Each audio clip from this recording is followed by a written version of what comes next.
okay, I'm actually doing this. I don't know how people do this. I always like watch like Ryan do like these kind of like in-person car videos, and honestly, like you make it look so easy because I'm not used to doing this type of shit. I decided also, since I actually didn't make a video, do like a little the 10K special. Just kind of delving why into I made this account in the first place and kind of the lore of Tony the Boy, I guess. And for those who don't know, Tony's not my actual name. I actually call Anthony. I remember the reason why I picked Tony is I think back in high school I had someone call me Tony. Like it was only like one dude, and I was thinking, that'd be a cool alias to go by. And they obviously got the boy because I'm the boy. So I believe I started his account. I want to say 2023, I believe. And the reason why I started his account is I got a CB125R as my first motorcycle, and I had a personal account, but I felt really cringy posting videos and pictures of my motorcycle all the time. So I decided to make a different account, and I had a bike for like 3 months, and then it blew up. Don't buy a CB125R or 38,000 miles because you're gonna regret it. I did. Not too long after, I got my A2 because I was 19, and I got FZ6. So I have my keys. I thought I left my keys in the car. I have my FZ6, and that's when I started kind of realizing like I actually enjoy posting videos. So I think that was that time I started like posting more. I was starting to try out like ride content, which, by the way, don't watch it. Don't watch my FZ6 videos. The camera I had was so fucking dookie. I remember it was some like Chinese camera I bought off of Facebook for like 20 quid because I was too broke to get a GoPro. I sold that bike and then got my first MX-5 and then started posting. And then I got the Z4, MR2. It wasn't really until I got my Suzuki, that's when I kind of realized like, oh, this shit can actually be like decent thing to do for like free time. That's when I feel like I got a bit more traction, just kind of posting riding videos around here and shit, and also customizing my bike. And yeah, I've just been kind of keeping that on for like 2 years, just fucking making videos about shit and vehicles. And honestly, as for the origin of this, my lovely MX-5, no, it's not really lovely, it's kind of a piece of shit to be honest, but this is my Mark 2.5 MX-5 2003. This one I picked up off of Facebook Marketplace. This is actually my third MX-5. I've had 3 of these. My first one blew up. Second one was just a piece of shit. This one's okay. This one's all right. This I've picked up December 2024, so I had it for like a year and a bit now. The reason I like MX-5 so much is not because it's initial D. I remember since I was also really broke, I was looking for like the cheapest JDM car that actually like had good handling characteristics. And the best one you can find on the market, at least in the UK, is one of these. So picked this up for like 1.6K, which I think is a decent price. I think I kind of overpaid. Like it was me now, I probably only paid $1,200 for it. But at the time it was a good price because I also like needed a daily, because this is also my daily. A lot of people don't believe that, but I do take this to work and shit. So that's also another reason why I bought it, so like that kind of price. I need something to get to work. And I remember when I first got it, to be honest, I didn't expect to own it this long because this is my 5th car I've had, and I've had my license since like 19. I'm 22 now, so that's 5 cars within 3 years. And before, like me and my mates would joke about it, I used to be going through cars like this and that, but I bought this car because I really actually wanted a project car. Because I remember one thing I was a bit annoyed about is with my Z4 is I just never did the shit I was going to. I never did the shit I said I was going to do to it. So I was going to put a spoiler and the side skirts and the bumper, and I just never did it. So, and the reason why is also because that platform to me was too expensive. Like bumpers and Z4 is like mad crazy price. So that was one reason I didn't do it. But when I came across this, I was like, you know what, MX-5 parts are cheap, they're affordable, and the cars are cheap themselves. So like, Lord forbid anything happens to this car, I can actually afford to like replace it with another one. So that was a big reason why I bought this car. And I remember I first started very small. It was like coilovers, which first time doing coilovers, any car is a really traumatic experience, but it's character building. The coilovers, spoiler, which my mate drilled the holes for. Thank you, Samir, for doing that, because I would have fucked that up myself. Bucket seat, I put it inside as well. And then the bumper.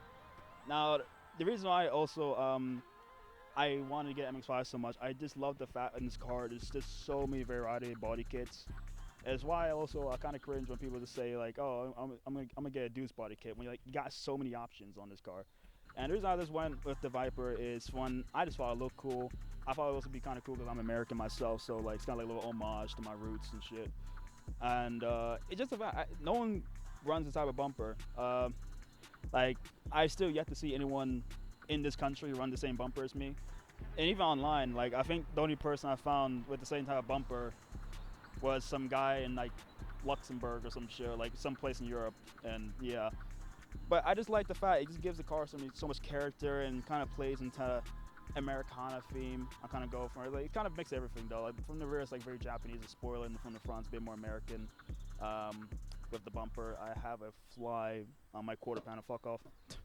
And honestly, has not given me too many issues. Surprisingly, with all the shit I do to it. I just read of it's like walked over my shoelace. Shit. Honestly, this thing is not giving too many issues. Like the only issue it's really giving me lately is just coolant. Gotta have a coolant leak somewhere. I can't find it. But that's classic old car stuff. But aside from that, the thing I like about these engines is they just hold boost really well. I mean, it's on 7 pounds of boost, or yeah, pounds psi, and it's just been doing decent with it. Good motor. Yeah. I mean, as for like what I recommend supercharging MX-5, I say do it. The reason why I say do it is because PSI levels from these blowers are like very safe, so you're not gonna have a thing like a turbo where like if your wastegate fucks up on a turbo, you're probably gonna blow up your whole motor. Where this like is belt driven, so the worst that can happen is just like the belt snaps and you can just get one for like another 10 quid and you're good. But yeah, I mean, actually, I might just pop the hood for a bit of better cinematics. Another thing I also like about the supercharger is just the fact that it fits in there pretty well. Like, I got G19 brackets, which need a clean, gotta have a lot of belt material on it. But honestly, the thing I like about G19, very good quality brackets. Like, these things are not cracked. Belt has been perfectly aligned from factory, so I haven't like deal with slipping belts all the time. It's just a good quality bracket. I recommend if you're doing the supercharger stuff, get G19 because you won't have to deal. It's like that saying, you know, buy cheap, buy twice. Costs a bit of money, but it's worth it. Yeah, I mean, yeah, it's a good engine bay. I mean, it's not the most tidy, to be fair, but it does the job.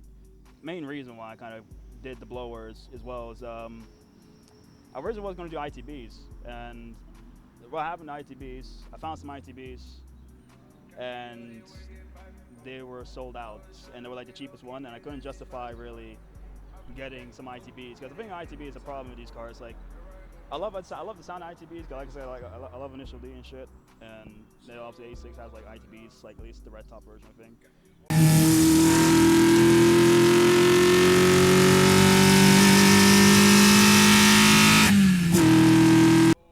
But I just couldn't justify the price. Like I pay like $2,000 for this whole setup here, and I'm making probably like around 200 horsepower right now.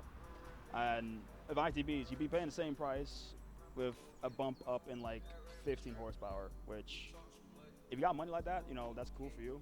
I don't, so I decided to go for the best cost-effective route. The reason I was kind of on the fence of it is like I didn't see anyone do supercharge. Oh, Lotus just went by. Very nice. Anyway, I didn't see too many people do superchargers aside from Becca. She was kind of the one that motivated me to do this because aside from that, like not many other people I really know run blowers on these. Because she also daily hers, so I was thinking, if she daily her supercharged MX-5, I can daily my supercharged MX-5.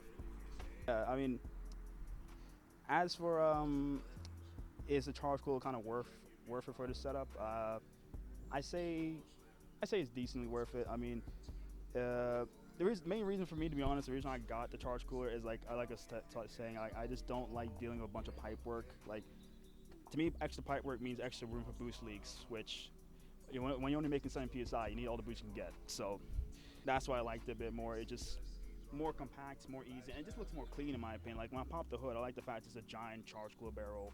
You know, it just looks ready to rumble kind of thing. I also got the Stuttgarts and everything. In terms of future plans for this car, since I've also been asked that, future plans for this car is just kind of this restoration, to be honest. Like restoration, kind of upgrading the brakes and shit. Just making it a bit more healthy to live on in English climate because Jap cars just rust here. That's one thing I'm very sad about. I mean, I'm from Massachusetts, so we have snow, so cars also just rust there as well, unfortunately. But something about UK rust is different. I don't know what it is, but when you own a Japanese car here, it just gets eaten away every time. So definitely want to reinforce stuff, kind of get things welded in, and change the body kit.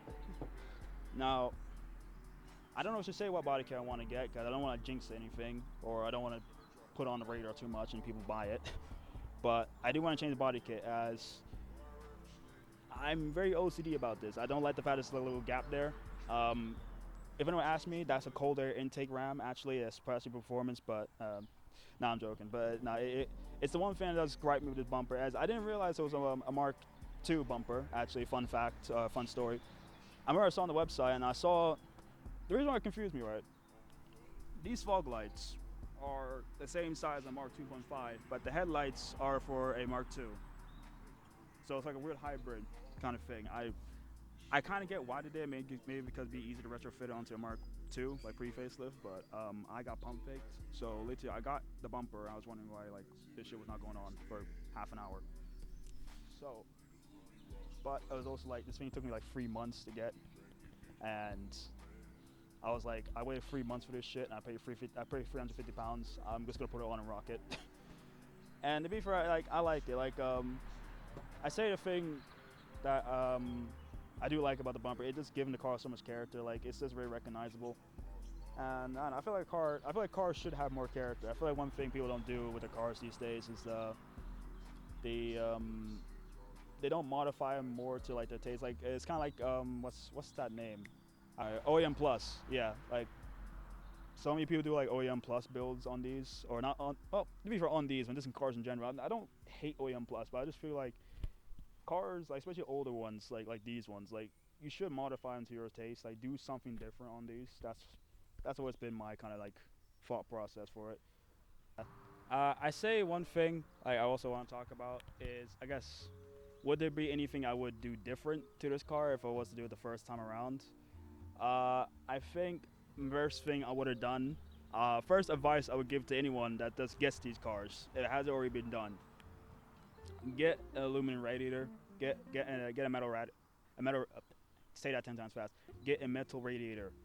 Get a metal radiator and just replace all your pipes with silicone. Trust me, especially if you plan to boost these things get hot. One thing I realized MX-5 engines in general, they get really hot if you don't got good heat management, which is one thing I feel like I definitely regret not prioritizing a bit more, as I don't know what the hell I was thinking running a plastic radiator with like at the time probably like 4 or 5 psi boost. Like I don't know how the fuck I was thinking that was a good idea, but that's definitely one thing I would recommend. Upgrade your pipes, upgrade the silicone. It's like in total, if you buy like a used radiator and then the new silicone pipes, it'd be like a 200-pound upgrade. And it's an upgrade you're gonna really appreciate by the fact you're not gonna be stranded on the road, pushing your car or doing what I did, turning off your car constantly because you don't want to overheat to get home because your car broke down a mile off the M25 that one time. Yeah, fucking a day in the life of Jap strap boosted ownership. You know, it's fucking great when you're chilling on the N25 and you come off and your car makes a bunch of steam and you look in your engine bay and just see this shit and this shit and this shit. I fucking love this car, man. Yeah, this is fucking great. Supercar in my fucking daily, bro. The niggas fucking love me, bro. I ain't getting to go to fucking Tenosha's on the weekend now, bro. I gotta fucking get a whole new fucking radiator and shit. Fuck, I'm not gonna lie. Don't be like me. I would be yapping more, but to be honest, I can't think anything else. So, if you didn't watch all the way to the end, I appreciate it. Obviously, I'm not really used to doing this kind of face-to-face shit, so sorry if it's a bit awkward. But yeah, I'm probably gonna just rip down that road and enjoy a bit of sun before it starts pissing down because it's England. And yeah, wherever you're watching, have a good one. Hope you have a good day, night, or wherever it is. And until then, till next time.